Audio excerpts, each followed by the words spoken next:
대구 경북 지역의 사회복지시설의 코로나19 전수조사 과정에서 병원 내 집단 감염 사례가 연일 나오고 있습니다. 어제 하루만 대구 지역 요양병원 3곳에서 54명이 추가 확진 판정을 받았습니다. 취재기자 연결해 자세한 소식 알아보겠습니다. 김민성 기자. 네, 대구 달성군 대실요양병원 앞에 나와 있습니다. 예, 대구는 요즘 요양병원에서 계속 확진자가 나오고 있군요.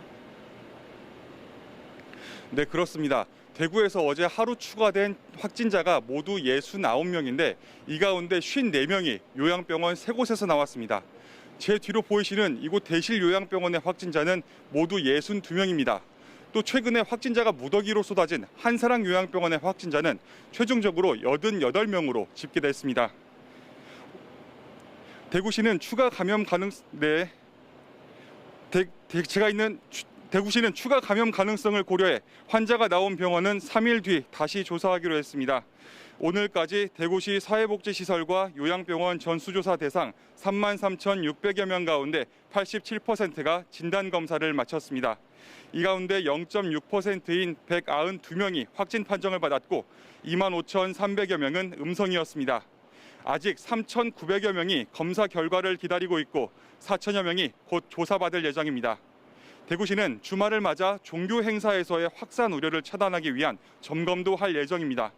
일부 교회와 종교단체에서 주말 행사를 강행할 우려가 있기 때문인데요. 대구시와 경찰은 신천지 교회를 비롯한 시내 교회 77곳에 인력을 투입합니다. 신천지 관련 시설은 2시간마다 조사를 하는데요. 만약 이를 무시하고 종교 행사를 계속하면 대구시는 먼저 집합 행사 금지 명령을 고지한 뒤 해산시키겠다고 밝혔습니다.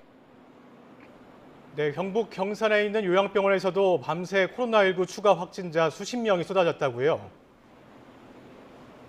네, 그렇습니다. 경북 경산 서요양병원입니다. 밤사이 모두 34명이 코로나19에 감염된 것으로 확인됐습니다. 추가 확진된 사람은 환자 27명과 종사자 7명입니다. 서요양병원에서는 앞서 지난 19일에도 직원인 54살 여성 1명이 확진 판정을 받았는데요. 이로써 경산 서요양병원 코로나19 확진자는 모두 35명입니다. 경상북도는 28명은 안동의료원 등 도립의료원 3곳에 입원시켰고 7명은 생활치료센터로 보냈다고 설명했습니다. 이 병원에는 환자 188명과 의료진과 직원 140명이 생활하고 있는데요. 확진된 35명을 제외한 나머지는 현재로서는 모두 음성 판정을 받았다는 소식입니다. 이곳을 비롯해 요양병원 환자 상당수가 기저질환이 있는 고령자입니다. 면역력이 낮아진 상태에서 간호사나 간병인과 접촉하는 시간이 길다 보니 이곳뿐만 아니라 요양병원 자체가 감염에 취약한 구조입니다. 환자 보호자를 비롯해 수시로 들락날락하는 사람이 많지만 이를 검역할 인력도 장비도 충분하지 않은 곳이 대다수입니다.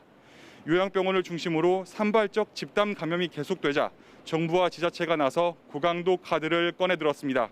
시설이나 병원의 관리소홀로 감염병이 확산하면 법적 책임을 묻고 손해배상 청구까지 검토하겠다는 건데요. 하지만 이러한 대책만으로 이미 퍼진 코로나19까지 막는 건 쉽지 않아 보입니다. 지금까지 대구 달성군 대실요양병원에서 YTN 김민성입니다.